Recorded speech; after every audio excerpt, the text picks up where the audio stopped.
Hello YouTube and welcome. Today's video is going to be a battle between workshop vacuum cleaners. On the left is the well-known Festool CTL 26E. On the right is the all-new Parkside Performance PPWD 30A1. It's quite obvious that the two machines share pretty similar design and dimensions. I'm not sure whether Parkside is copying Festool or simply it's paying them a license to manufacture a copy of their reputable product. But never mind that, let's compare the two products and check their differences. Festool is equipped with a motor rated 1200 watts. Parkside is rated slightly more powerful, 1300 watts. According to the specifications, the maximum suction capacity of Parkside, measured at the air hose, should be 137 cubic meters per hour. Festool declares slightly less suction capacity of only 130 cubic meters per hour. The maximum vacuum measured at the turbine for Parkside should be 20 kilopascals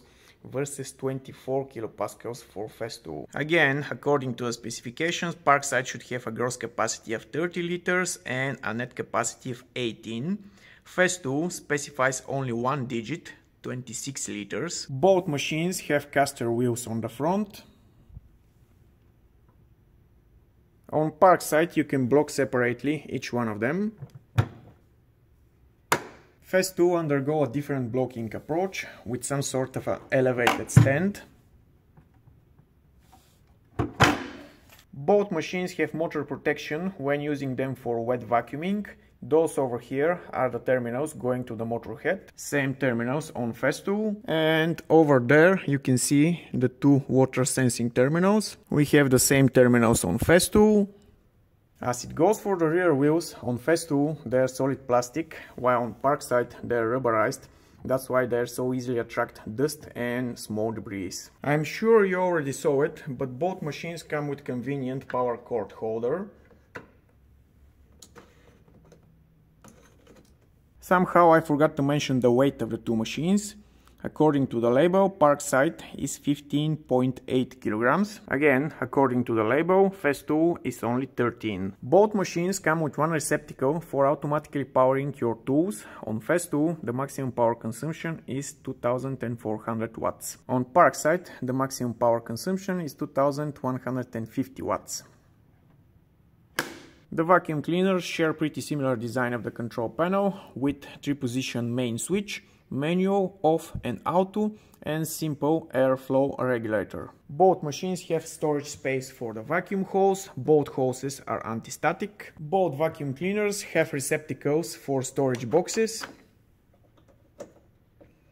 Unfortunately, I'm not sure which storage box will fit Parkside. So much with the similarities. Continuing with the differences, Festool comes with a filter system rated Class L, while Parkside comes with a filter system rated Class H, which is far more superior. For a price of 300 euros, more or less, Parkside comes with vacuum hose, 2 parts metal suction tube, ground attachment, holder, foil bag and filter bag. On the other side, for a price of about 700 euros, you only get a vacuum hose and a filter bag.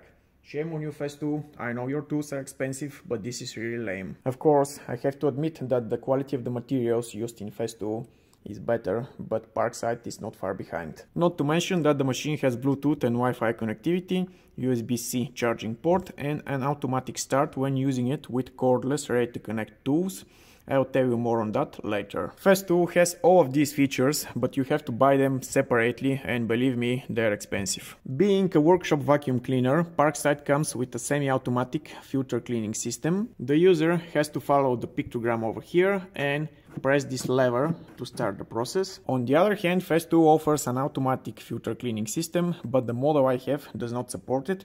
You have to buy the CTL 26AC, which is about 150 euros more expensive. On Parkside there are 2 additional filters, one on the left and one on the right side. Unfortunately they're a little bit hard to close. Sometimes the air going through those 2 filters changes direction depending on whether the cleaning lever is pressed or not. Festool also features 2 exhaust ports with really strange filters in them, but I do not see an easy way to remove the vents and replace the filters. I'm impressed with the locking system on Festool. It looks really rugged. On Parkside I have the strange feeling it won't last long.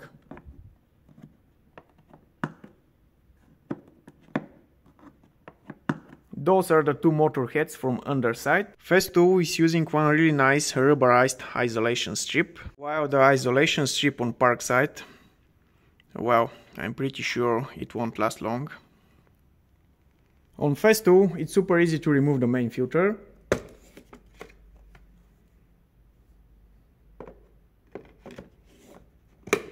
On Parkside you need a screwdriver in order to remove the filter element. After that, the removal is pretty similar to Festool.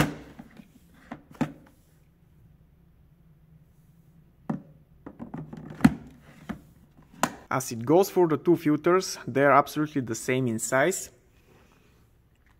The Parkside filter has no information on it, except for this over here, which I couldn't find anything on the internet.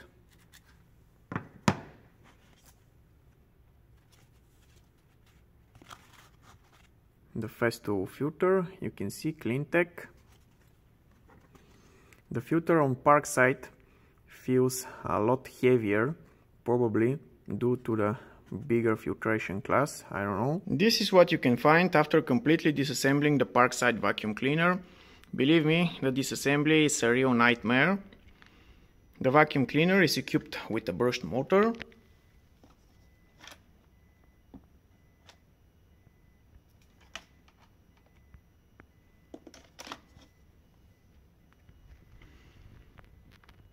The control board of the vacuum cleaner, the control panel with the switches. This is the control board fully cabled.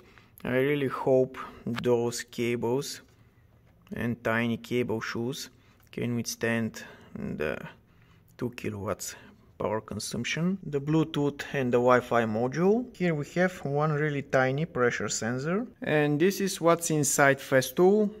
Way more easier to disassemble. Again, the machine is using a brushed motor. The motor is manufactured in Slovenia.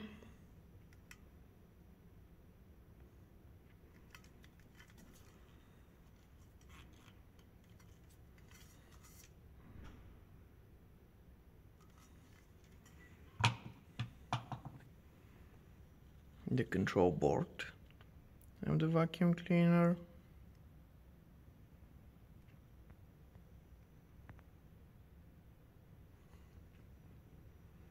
And the control panel. The cables here are using way more rigid cable shoes. I see that there's a temperature sensor right next to the motor. Let's perform a practical test and measure the maximum vacuum each machine can achieve at the end of the vacuum hose. I will be using a really simple contraption, a vacuum meter attached to a rubberized seal. Starting with Festool, setting the airflow volume to max.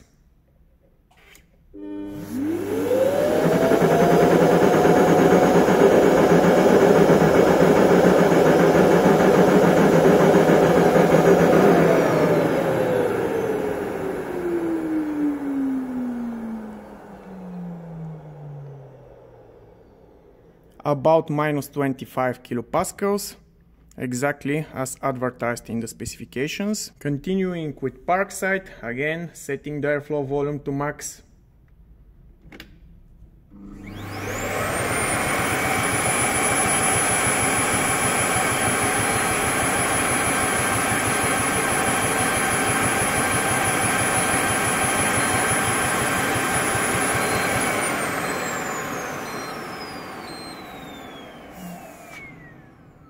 Slightly less, only about 23 or 22 kilopascals, minus 23, 22. During the tests, I've noticed that both hoses were sucking air through the gaps of the rotating nozzles,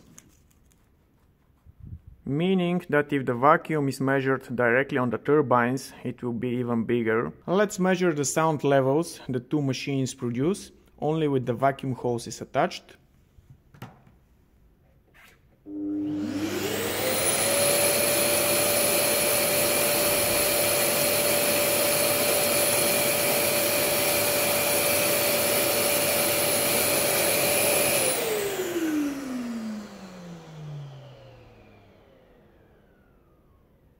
.88 decibels for Festool. Let's try the same on Parkside.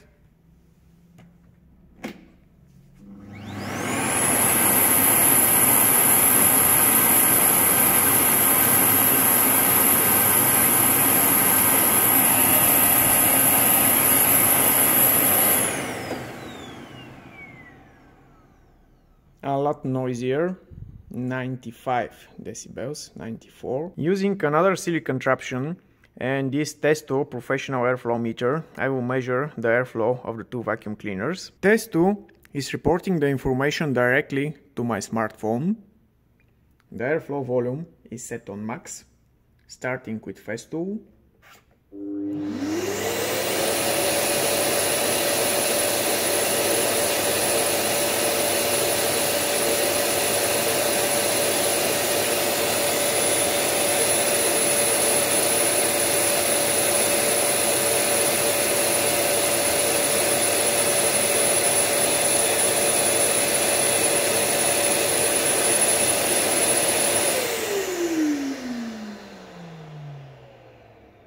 120 cubic meters per hour, a little bit less than the advertised 130. Continuing with Parkside, again the airflow volume is set on max.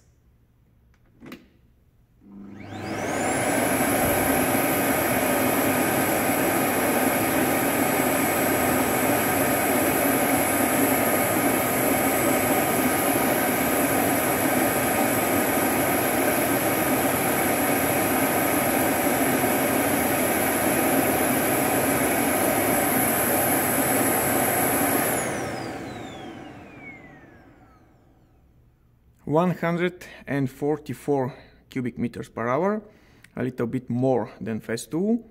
It's more even than the advertised by Parkside, 137 cubic meters per hour. Really interesting. Of course, it's important to mention the difference in the diameters of the two nozzles. You can see Parkside is bigger. This definitely is affecting the maximum airflow volume.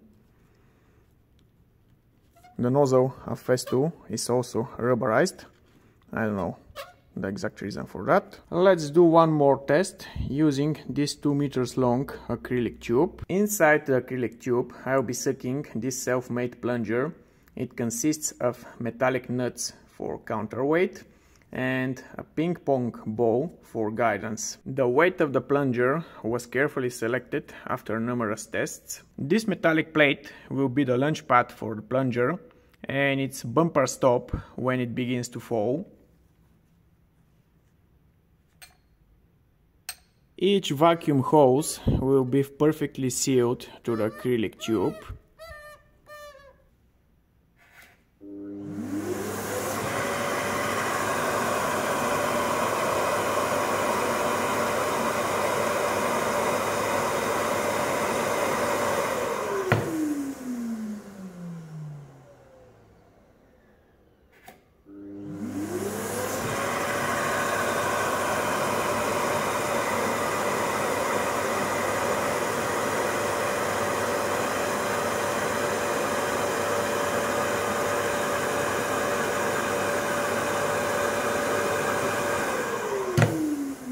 Sealing the vacuum hose and the acrylic tube absolutely the same way.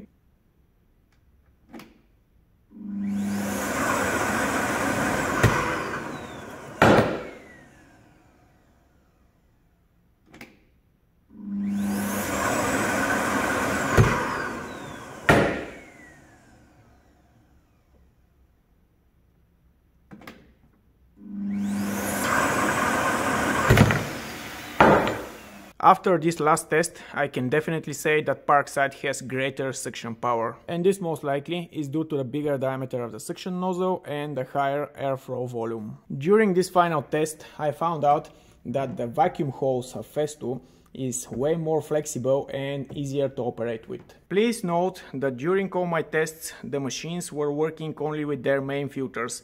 No filter bags installed, no nothing. Let's test the auto start function of the two machines, starting with Festool. The grinder is set on speed level 1.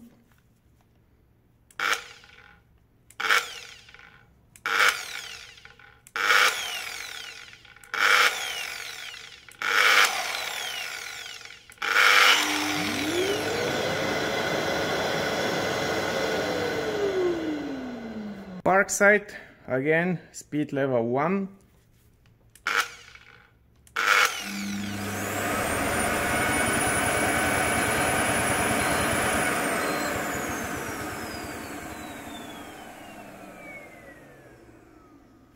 It seems that Parkside is a little bit more sensitive. Finally, let's talk about the cool feature of Parkside, the Bluetooth connectivity, or maybe not so cool. Shortly, you'll see what I mean. The idea behind the Bluetooth functionality is to be able to automatically start the vacuum cleaner when using it with cordless ready to connect power tool and a smart battery. If I was the designer of this functionality, I would simply link the smart battery to the vacuum cleaner, and when the little application on my smartphone detects current draw from the battery, it will trigger a vacuum cleaner start. Unfortunately, I'm not a designer, and some idiot, probably from Parkside, made things way more complicated. First of all, the vacuum cleaner is equipped not only with a Bluetooth module, but a combination of a Bluetooth and a Wi-Fi module. The Bluetooth is used only for initial connection with your smartphone and for passing information about the Wi-Fi access point and its password. After that, all communication with the vacuum cleaner goes through the Wi-Fi, despite of having this Bluetooth indicator illuminated. Let me guide you through the steps. First of all, you need the little application to be able to control the vacuum cleaner.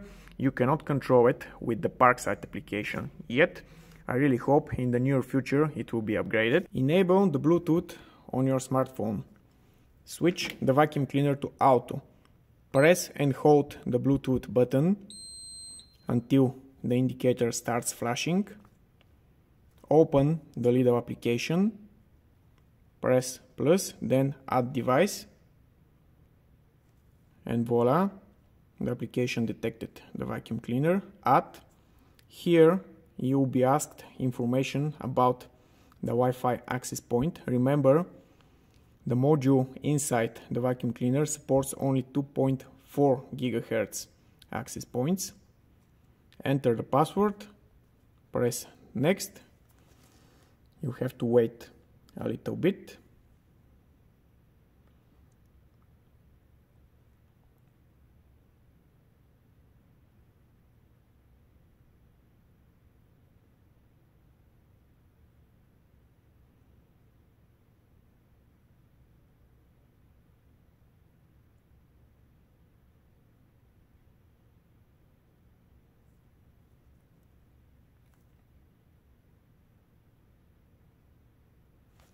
Added successfully, done, and you can see the information about the vacuum cleaner. Remember, from now on, the communication between the vacuum cleaner and your smartphone goes through the Wi-Fi, so you can disable the Bluetooth and you still have connection with the vacuum cleaner. Let me demonstrate you.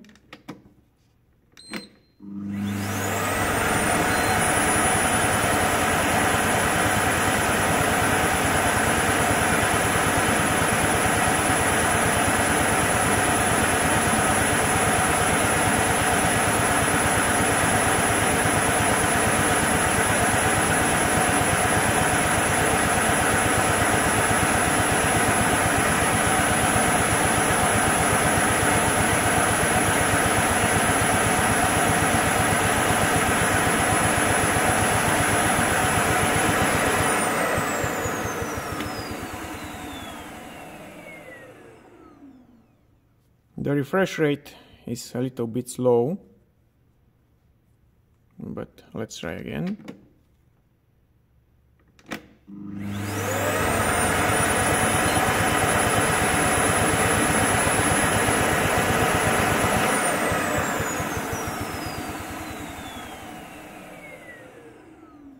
You can see that we even receive information for low airflow.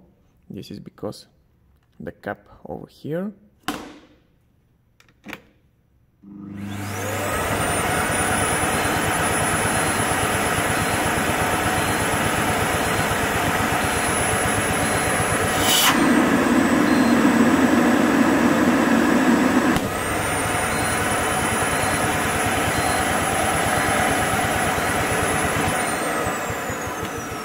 Next, let's try the auto start of the vacuum cleaner using the LIDAR application and this cordless ready to connect angle grinder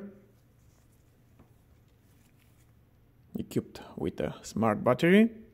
Remember, in order to utilize the auto start of the vacuum cleaner, you need smart battery, ready to connect power tool, LIDAR application, Bluetooth and Wi-Fi connectivity. The communication between the vacuum cleaner and your smartphone goes through the Wi-Fi. The communication between your smartphone and the power tool goes through Bluetooth. Finally, the most important, the most idiotic thing, all this to work, to be able to utilize the auto start functionality, is that you need to keep your smartphone screen constantly on and the menu of the vacuum cleaner constantly open.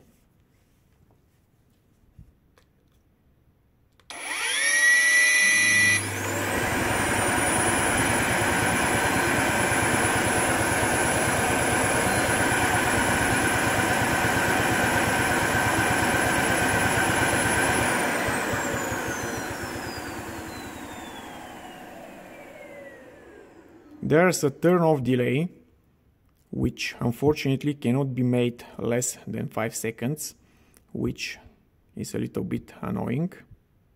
Let's try one more time.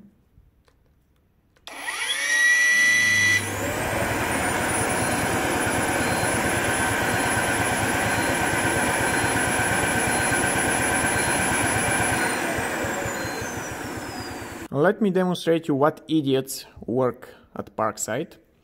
If I exit the vacuum cleaner menu, but I'm still inside the LIDAR application, let's try to trigger the auto start.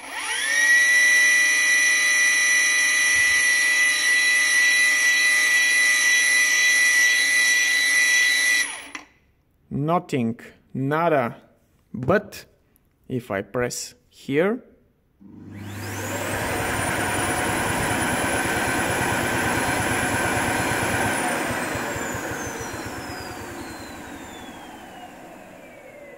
amazingly idiotic. I simply don't have words.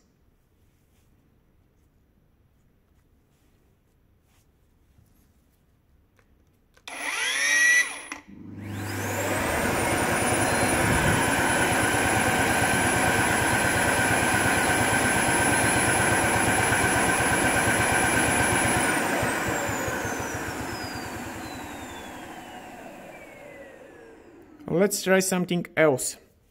If I turn off the screen of my cell phone, I'll be able to start the vacuum cleaner, but when I stop the power tool, the vacuum cleaner will continue to run forever. Let me show you.